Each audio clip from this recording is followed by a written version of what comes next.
Alô, amigos do Arena Esportiva, aquele abraço. Nosso tema vai ser o basquete brasileiro, que está proibido de participar de torneios internacionais.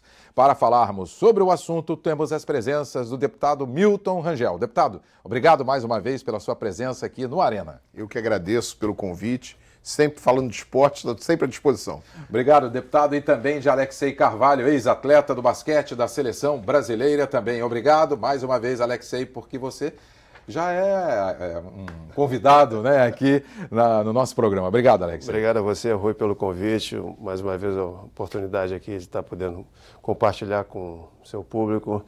E num momento extremamente triste para a história do basquetebol brasileiro, porque sinceramente, eu estou muito surpreso e muito triste, muito triste. O sentimento é de tristeza para toda a comunidade, para quem gosta de esporte e para quem gosta do basquete no Brasil. Com certeza. Bem, a FIBA, a Federação Internacional de Basquete, suspendeu a CBB, a Confederação Brasileira de Basquetebol, até 28 de janeiro do ano que vem. A causa, má gestão dos últimos anos. Mais precisamente, de 3 anos para cá.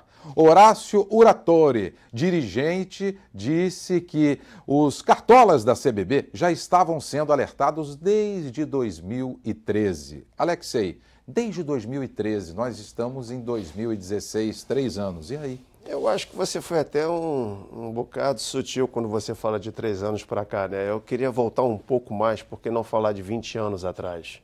Meu Deus, 20 anos atrás? A gente tem, assim, na linha do tempo, a gente teve, por exemplo, gestões que pegaram dinheiro do patrocínio e compraram uma sede. Você teve gestões que não conseguiam classificar a seleção brasileira para ir a uma Olimpíada. Foram uma ausência aí de um ciclo, se não me engano, de 3 ou 4 Olimpíadas fora dos Jogos Olímpicos. E atualmente você vê a Confederação Brasileira passando por sérias dificuldades financeiras, a exemplo do que acontece com as federações dos estaduais. Isso não é um caso específico do basquete, eu acho que isso é um retrato do sistema esportivo no nosso país. A gente tem a Lei Pelé, por exemplo, que permite que a confederação constitui um grupo de notáveis, de ex-atletas, e que esse grupo possa ter direito a um voto. Mesmo assim, você tem confederações que restringem isso. Você tem confederações, por exemplo, que só permite que você tenha um candidato ao pleito de ser postulante a presidente da confederação, uma vez que ela tenha sido presidente da federação. Ou seja, se você não foi presidente, você não pode ser candidato a presidente. É como o deputado aqui não pudesse ser candidato a deputado federal porque ele não foi candidato a deputado estadual. Ou seja, antes de ser deputado estadual, ele tem que ser vereador no município dele. Ou seja, isso tem que ser repensado, isso tem que ser discutido. Digo, por conta do próprio Ministério do Esporte, com o Comitê Olímpico Brasileiro, e a exemplo do que a gente está passando nesse momento, eu tenho conversado com vários basqueteiros, como a gente diz na gíria, a expressão que a gente usa, quem convive na comunidade do basquete, que nós não temos hoje uma voz que represente o basquete. O basquete hoje, nós não temos hoje uma liderança, um grupo que esteja à frente, ou seja, que represente efetivamente o basquetebol no Brasil. Infelizmente, nós não temos. Deputado Milton Rangel, é muito triste isso, né? Porque o país recentemente sediou uma Olimpíada. O Brasil, conforme disse o próprio Alexei, teve gestões que o Brasil sequer disputou uma Olimpíada. O Brasil sendo suspenso a nível internacional, isso representa uma imagem muito ruim para o país a nível da modalidade do basquete. Ô Rui, eu vou levar um pouquinho para o lado político, que me permita o Alexei, o esportista Alexei. Isso é um retrato, ele coloca a coisa como 20 anos.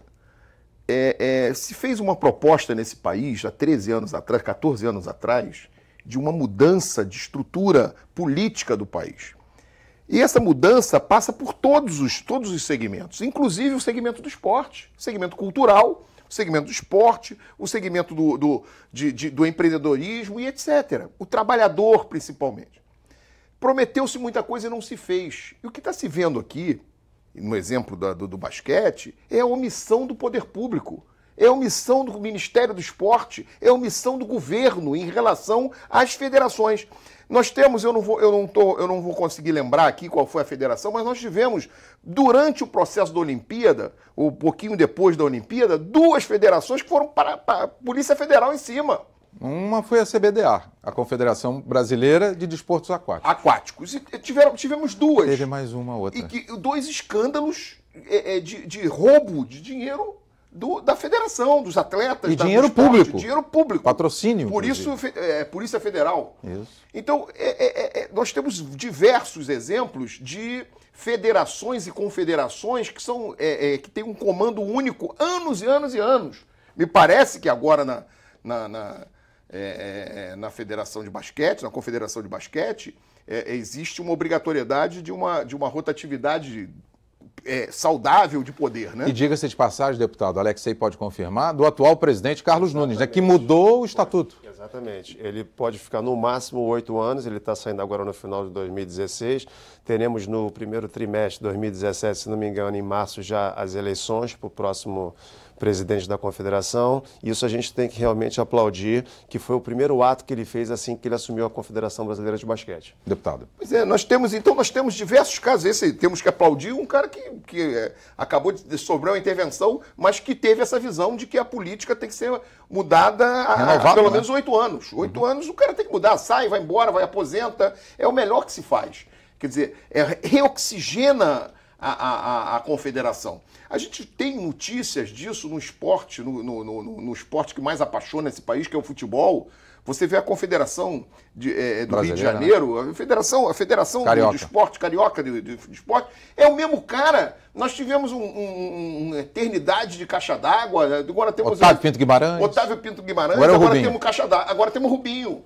Entendeu? Então é sempre aqueles caras que ficam até morrer. É cargo vitalício, parece cargo de Tribunal de Contas. Entendeu? É vitalício. Sendo Tribunal de Contas, 75 anos, o cara tem que ir embora. E dizem que é de sacrifício, porque não recebem. Não recebe, está no sacrifício. O Rubinho está no sacrifício. Então, isso é o abandono das instituições públicas. As instituições públicas, o poder legislativo também tem que se manifestar em cima disso e tem que mostrar, botar o dedo na ferida, que isso não pode acontecer mais no nosso país. Aspecto cultural, você tem os escândalos da Lei Rouanet.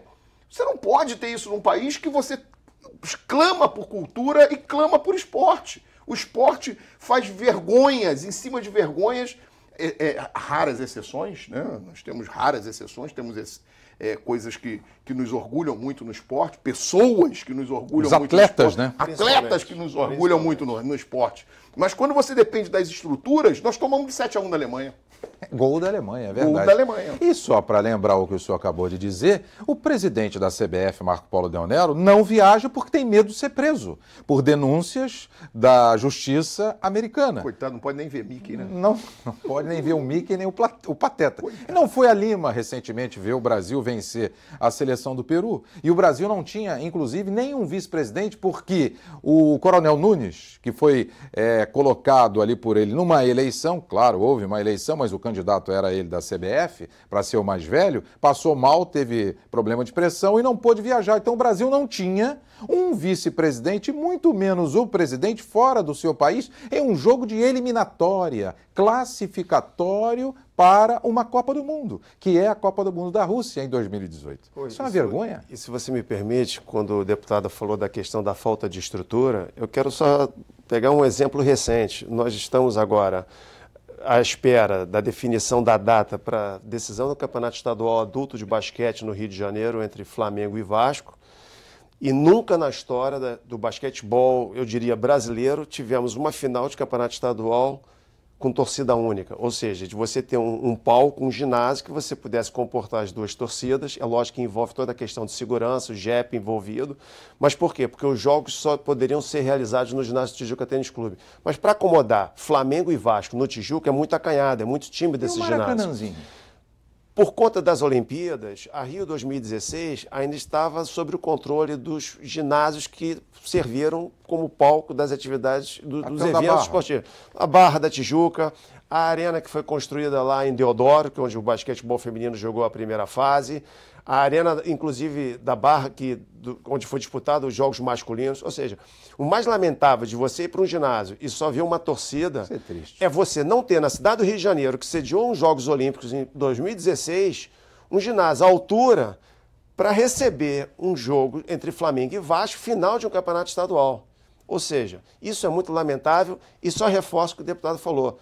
Cadê a estrutura para que a gente possa realmente ter um esporte, no caso específico o basquete, mas olhando o basquete, o esporte como um todo, uma política voltada para o esporte. Isso tem que ser repensado. Eu não vejo também, quando o deputado falou sobre o próprio Ministério do Esporte, e eu vou um pouco mais além, a gente está aqui no estado do Rio de Janeiro, a própria Alerj, a própria bancada da Comissão de Esporte da Alerj, de promover uma audiência pública e trazer esses atletas, esses dirigentes, para saber o que está sendo feito com o basquete do estado do Rio de Janeiro. Principalmente em cima da que eu falei, e afirmo novamente, hoje o basquetebol não tem um representante, não tem uma liderança. Quem nos representa? Não temos. Parte da culpa dos dirigentes, sim, dos treinadores, sim, dos atletas, sim, dos ex-atletas, sim, talvez da própria imprensa também. A culpa é de todos. É geral, né? É geral. Porque a federação culpa os clubes culpam a federação. Mas os clubes têm seus problemas também.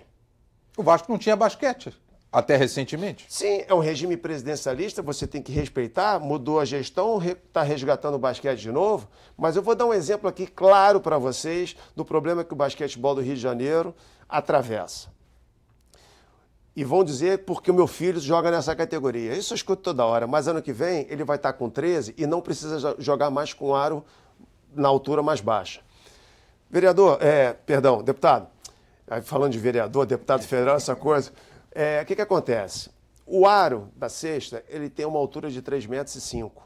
Para uma criança de 6, 7, 8 anos, é praticamente impossível você acertar. A bola é pesada, é muito alto, então você precisa adaptar. Como o voleibol fez, Viva Vôlei, diminuiu a quadra, botou a rede mais baixa. Você põe teu neto, teu filho numa natação, com 5, 6 meses ele atravessa uma piscina de 25 metros. No futsal ele chuta, o goleirinho agarra ali, todo mundo acha engraçadinho porque é lúdico. A criança tem que se divertir. E qual é a diversão no basquete? É fazer uma cesta. Agora, se a bola é pesada, se a cesta é muito alta, eu vou procurar outro esporte. E o basquetebol perde várias crianças, vários jovens, porque não tem atrativo, porque é chato. Eu não consigo fazer cesta. Ela corre para uma outra modalidade. Isso é um fato. Daí, no Rio de Janeiro, até os 12 anos, nos jogos, eles reduzem a altura da cesta. Ou seja, eles abaixam. Aí você me pergunta, mas no dia a dia, nos seus clubes, durante os treinamentos com as suas equipes, com os seus técnicos, eles jogam com essa cesta mais baixa? A resposta é não. Eles jogam a 3,5. Então não é culpa da federação, é culpa dos clubes também. É culpa dos técnicos. Eu não posso generalizar, dizer que a culpa é de todos, mas todos têm culpa sim. Uns mais, outros menos. Para com essa coisa de só ficar apontando os dedos e dizer que ninguém é culpado. Porque quando você tem uma reunião na federação para discutir um calendário, para discutir um arbitral, não são os dirigentes que aparecem na federação, são os técnicos munidos de procuração. O técnico tem que estar na quadra cuidando do time. Cadê os dirigentes? Sumiram, desapareceram. O dirigente é para isso. Afinal de contas, ele é o, entre aspas, executivo do clube. A discussão ela é muito ampla. Há necessidade, sim, de se provocar um fórum, de uma discussão. A gente precisaria ficar aqui vários programas, porque, olha, é muita coisa que precisa ser discutida, revista e implantada. Temos que sair do mundo da discussão também, das ideias, e começar a materializar para a gente poder avançar.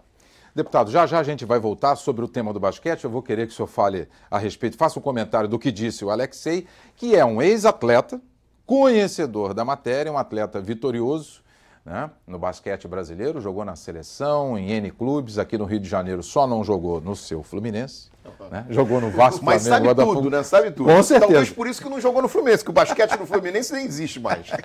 Então daqui a pouquinho a gente vai voltar na segunda parte do Arena Esportiva com o deputado Milton Rangel e também com Alexei Carvalho, ex-atleta do basquete brasileiro. Já a gente volta.